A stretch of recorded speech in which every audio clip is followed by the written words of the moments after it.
Sunday fun day. What a fun Sunday it was. Here I am, guys. It's like 4 in the morning. Can't sleep. Got my ice pack on.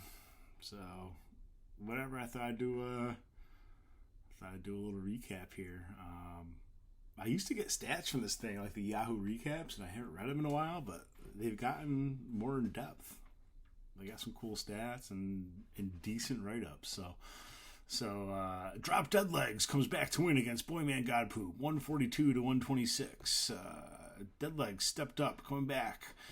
142-126 win over Boyman Godpoop. Drop Dead Legs trailed 126-118 heading into Monday night, but the squad charged back behind Tyler Boyd's 12.8 points and Donovan Peoples-Jones 11 points. A.J. Brown and Khalil Herbert, what a game from A.J. Brown, were the top scorers for Boyman Godpoop in defeat. The Deadlegs moves to 4-4, will look to maintain their winning ways against Lee's losers, while Boyman God 2-6 will take on Jackson Mahomes in an effort to right the ship. The matchup player of the week, Justin Fields, overachieved the second time this season, scoring 33.5 points against their 19.5 projection.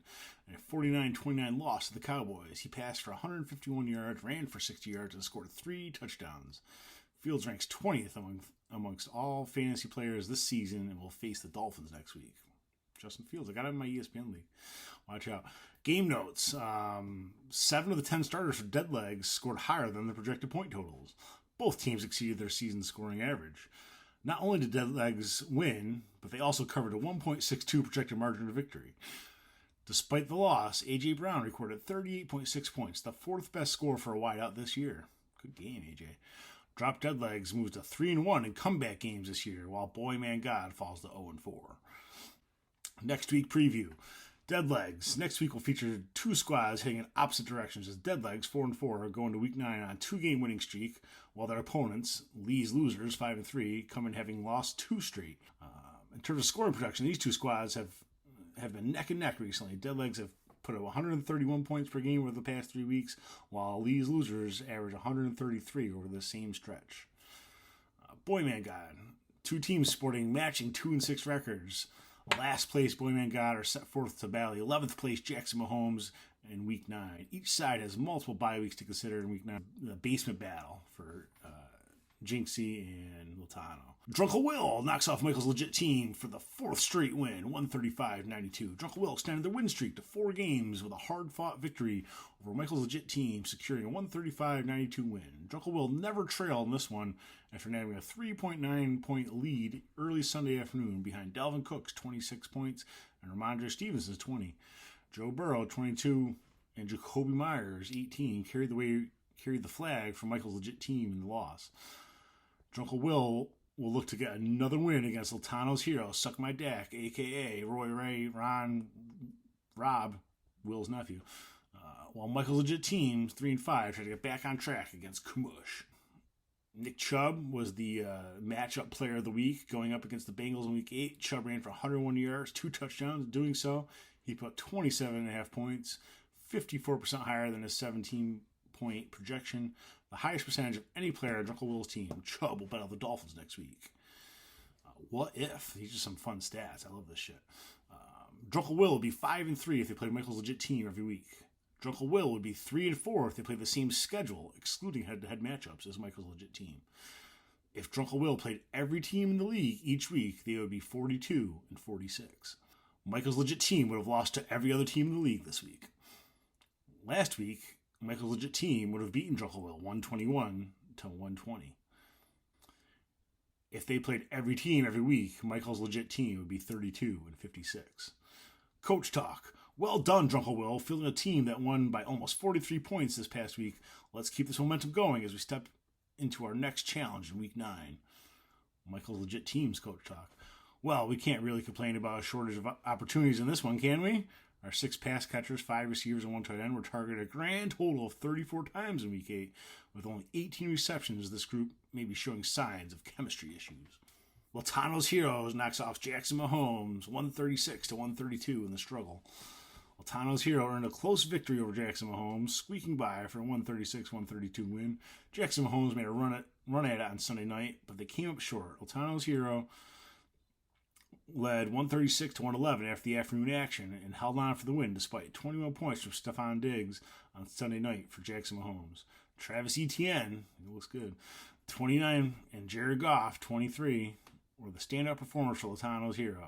Yeah, so Latano's heroes 5-3 will look to sustain their winning ways against Drunkle Will, while Jackson Mahomes 2-6 will meet Boyman God in the battle for the basement. Latano's hero would have beaten 4 other teams besides Jackson Mahomes. If Latano's hero played Jackson Mahomes every week this season, they'd be 6-2. Latano's hero would be 2-5 if they played the same schedule, excluding head-to-head matchups as Jackson Mahomes. If Latano's hero had played every team in the league each week, they would be 48-40. Jackson Mahomes would have lost to 7 other teams. If they played every team every week, Jackson Mahomes would be 38-50. Jackson Mahomes, with only 3 catches this past week, the starting running backs for Jackson Mahomes obviously need to look into why their quarterbacks are giving them the silent treatment. The Mazio battle. So Chef Lee versus Chef Brett. Top of mind, defy predictions, earn win against Lee's losers. Top of mind, outperformed expectations, securing a 161-146 win over Lee's losers. Lee's losers earned a 19-point lead on Thursday, but top of mind held the lead the rest of the way. They were led by Christian McCaffrey, guy looks pretty good in San Fran, and Tua Tagovailoa with 40 points. Lamar Jackson and Tyler Algier led the charge for Lee's losers in the loss. Top of mind, 4-4 will look to build on their success against Troy's talent, while Lee's losers 5-3 face the Deadlegs in an effort to develop some positive momentum. Top of Mind had 5 of the 10 starters exceed the projected point totals. Top of Mind put up more points than their scoring average at 126, while Lee's losers fell short of theirs at 148. Matchup's 14-point margin was the second closest of the week. Despite 6 of their 10 starters scoring more than projections, Lee's losers lost. Both teams scored more than projected totals. Troby's talent come back to hand Jeff his 3rd straight loss, 179-160. Troby's talent trailed 159-151 heading into Sunday night. And the squad roared back behind Aaron Jones, 21 points, Robert Tonyan, 6.5. Kirk Cousins, 232 yards, 2 passing touchdowns, and a rushing touchdown. And Jalen Waddles, 8 catches for 106, 2 touchdowns. Did everything they could for Jeff in the loss. Good thing you didn't start David Carr, though. Drobe's talent will look to keep it rolling against Top of Mind, while Jeff, 3-5, will try to get some positive momentum against Can I Get a Wat Wat. DJ Moore, while catching 6 passes, 150 yards, and a touchdown versus the Falcons, Moore registered 27 more points than this week. 27 points this week. His scoring output more than doubled his 12.89 projection, and was much higher than his 11.43 season scoring average. Moore ranks 76 in all fantasy players this season, and will face the Bengals next week. That Hail Mary was fucking amazing. That penalty was bullshit, too. Trobe's talent would have beat 9 of the teams this week besides Jeff. If Trobe's talent played every team in the league each week, they would be 48-40. Jeff would be 49-39 if they played every team every week. I like that stat. Coach talk. Trobe's talent. You certainly respect the confidence to playing a player with 0 points, Darren Waller, while still earning the win. Talk about arrogant. We just ask you to please limit the flashy show-off type stuff for the regular season. Try it when the playoffs roll around and we're finished. Jeff, do your best to take comfort in the fact that your generosity didn't go unnoticed. It takes a true winner to help someone like Troby's talent succeed this week. And maybe one day they'll return the favor by selecting a couple of defenses early next year. Something like that. Keep your chin up, Jeff. And then my favorite recap of the week, which was very undescriptive, but Kamosh! 228.99. It was a fucking great day. The wife went to New Jersey with some other dude to watch a football game. Yeah, go ahead. Thanks, Drobe. Had the house to myself. Had Red Zone on like 3 different channels and 3 different TVs, and on the computer, was watching the Pats Jets. It was great. Yeah. Kamush tops Can I Get a Wat Wat for 3rd straight win in a 229-107 beatdown. Kamush extended their win streak to 3 games with a convincing victory over Can I Get a Wat Wat, cruising to a 229-107 win. Can I Get a Wat Wat nabbed a 43.5 point lead on Thursday night behind outstanding efforts by Tom Brady, 22 points, and Leonard Fournette, 15.8 points. But it was all Kamush after that. They were led by Alvin Kamara, 41.8, and Kyler Murray, 36.89. Kamush, 5-3, will look to rack up another win against Michael's legit team, while Can I Get a What will attempt to develop some positive momentum against Jeff. I had 3 players get a hat trick. I had Tony Pollard, Donta Foreman, and Alvin Kamara all get 3 touchdowns. Tyreek Hill had like 170 yards. Kyler Murray did good. CeeDee Lamb had a touchdown. It was fucking best week ever. Matchup player of the week. Who could it be? Kamara? Deontay Foreman? Nope, Jeff Wilson. While racking up 35 yards from scrimmage against the Rams, Jeff Wilson tallied 6 points this week. He crushed his 0.64 projection and overachieved for the 5th time this season. Wilson will face the Chargers next week. He got traded. No buys for Jeff Wilson this year. That pregame prep talk must have worked. Kamush scored more than his matchup and more than his season average of 150. Kamush didn't just win, they went big with an average margin of victory of 20 points. It's the highest in the league.